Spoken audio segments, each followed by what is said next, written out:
You wake up to the sound of the alarm on your iPhone, and annoyed that you couldn't get more sleep, you grudgingly unlock your phone to see what's going on in the world. And there's an email from Amazon telling you that your package has been delivered. So you force yourself out of bed to get the package, and it's some Johnson & Johnson medicine you ordered the night before. The wonders of overnight shipping, you think to yourself. You glance across the room to see the clock.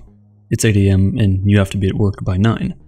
Flustered, you open your Microsoft computer to answer some work emails before getting dressed. There's no time to cook breakfast, so you'll just grab something at McDonald's on your way to work. What if I told you that every single company you just interacted with within the first hour of your day is heavily influenced in large part by one company? BlackRock. Now, I'm sure you've heard about BlackRock. There are dozens of videos here on YouTube that talk about how it's the company that controls the entire world. But the reality is far less glamorous. Here is why everything you've heard about BlackRock is wrong. Before we talk about that, let's talk about data.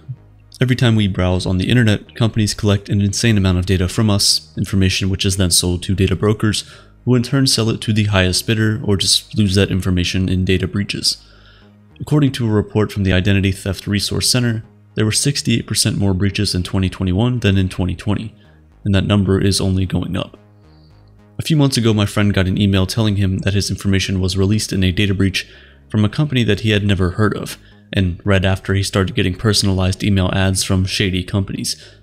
This is how scammers are able to figure out your phone number, name, and even your address. BlackRock is an investment firm that controls a huge number of shares in some of the largest companies in the world. They have a total of $10 trillion in assets across the globe. That's an amount equal to half of America's total GDP, controlled just by one company. It's easy to dismiss such a powerful company as all-out evil, but the truth is, BlackRock doesn't own these companies or even own shares of these companies. Their clients own the shares, BlackRock simply manages them. That's not to say that BlackRock doesn't have any influence on these companies, they definitely do. Because they control such an incredible amount of their stock, it's possible that companies want to keep in BlackRock's good graces, so they don't pull their investments. Now, while BlackRock might not be the evil company some people make them out to be, the truth is, there's still something very shady about them. Their hypocrisy. BlackRock was founded 34 years ago by Larry Fink, and he grew the company from $5 million in value to $8 billion in just 5 years, primarily by managing money invested by large institutions like pensions, university endowments, and substantial fortunes invested by the uber-rich. Today, Fink serves on the Council on Foreign Relations and the World Economic Forum, commanding the attention of business tycoons and political leaders around the globe, and his company is on the cusp of consolidating so much power that it could essentially control the world. Let's talk about the speed with which we are watching this market deteriorate. The worst day on Wall Street since the crash of 1987. The 2008 financial crash turned out to be an incredible opportunity for BlackRock. It secured an uncontested contract to control many of the banks that had collapsed. That gave Larry Fink, who was already incredibly wealthy, even more power, and a direct line to the American government. The same thing happened in 2020, during the early days of the pandemic, when the government called in BlackRock to protect the Federal Reserve from financial fallout. Periods of economic uncertainties like these were key to BlackRock's rise to power, and as the famous saying goes, with great power comes great responsibility, and BlackRock would like you to think that they are being responsible. In the summer of 2020, while the world was angry about the murder of George Floyd, BlackRock came out with a statement saying that companies had to serve a social purpose, and that they would be giving every company an ESG, or environmental, social, and governance score. Companies that promised more diversity in hiring and leadership or offered environmentally friendly policies and technology received higher scores than companies that didn't. Although this concept had been around since 2004, BlackRock became the loudest proponent of ESG investing in 2020, and in all honesty it worked.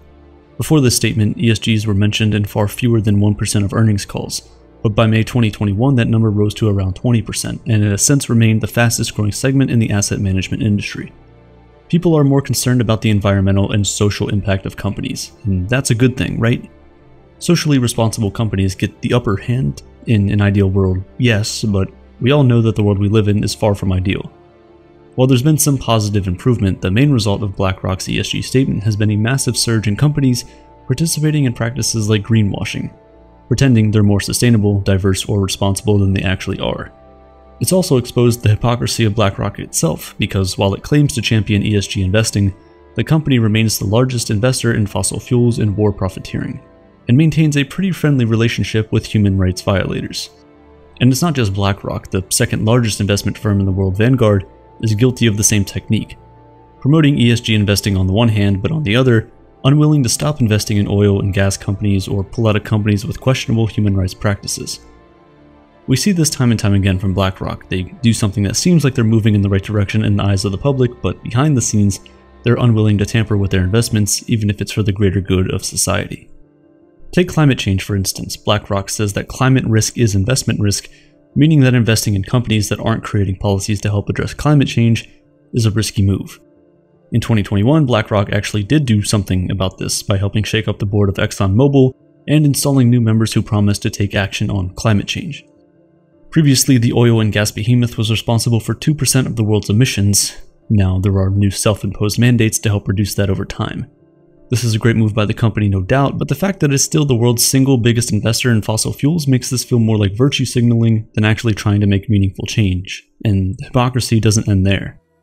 As mass shootings continue to end lives in the US, BlackRock has spoken out against gun violence and said that gun manufacturers should do more to protect the lives of the American people. But who's the largest investor in gun manufacturers? You guessed it, BlackRock.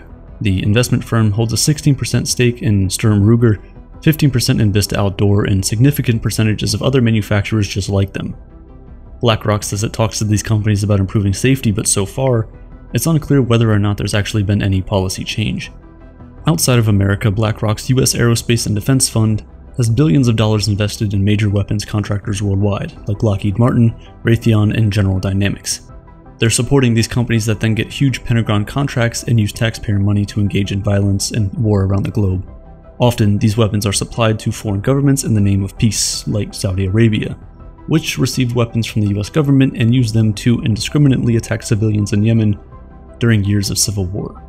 Funding this spread of war and an increase in nuclear weapons shows that BlackRock constantly skirts its own commitment to human rights. So does its engagement with authoritarian governments. BlackRock is officially the first global asset manager to have access to China's mutual fund, leaving critics wondering, what did Fink promise Chinese President Xi Jinping to allow him to access the Chinese Communist Party's fund? To be fair, BlackRock isn't the only investment company out there looking to do business with China, but because of its widespread power, it's been the most successful in gaining a foothold in the controversial territory, which is surprising, especially for a US company. This power also made it a major player in the war in Ukraine. As we saw in China, despite its emphasis on ESG investing, BlackRock has a tendency to overlook human rights in favor of monetary gain.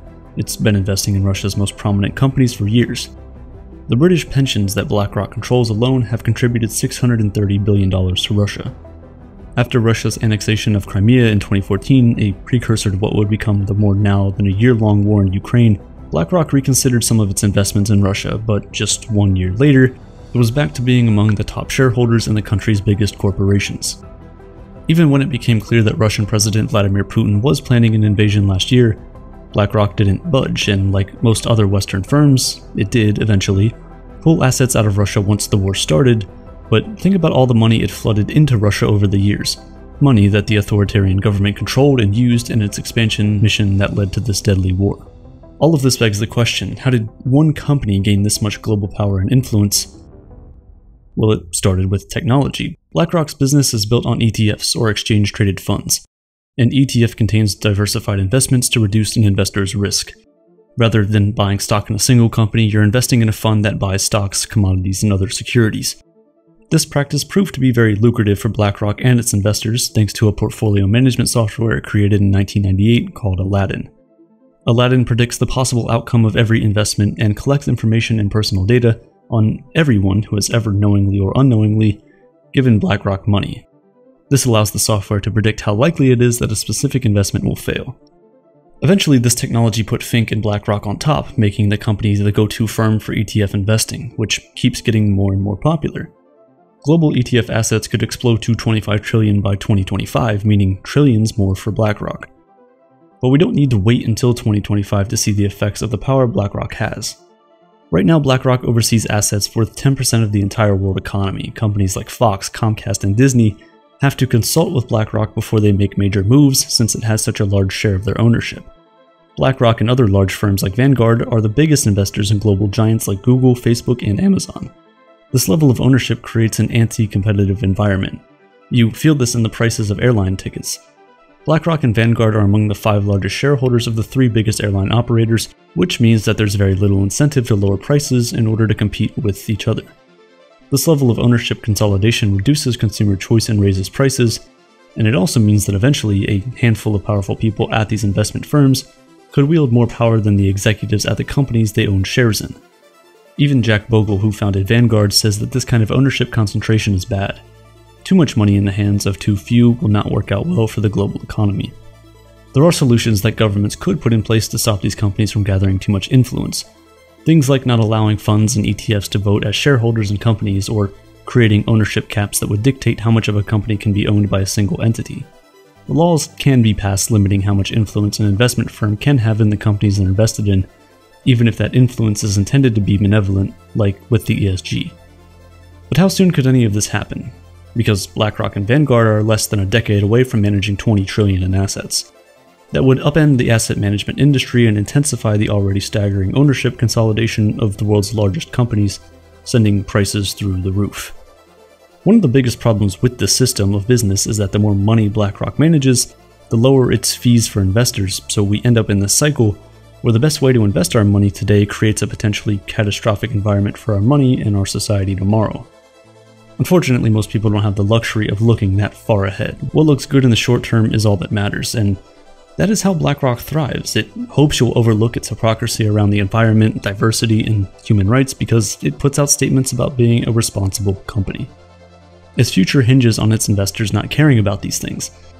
The problem is that many of its investors don't even know they're investors. They're simply part of a pension fund or an endowment that BlackRock manages.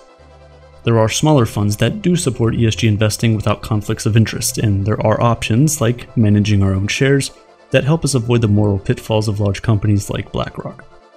But much like how most of us couldn't live without Amazon's next-day delivery for our last-minute essentials, using these large flawed companies is just easier.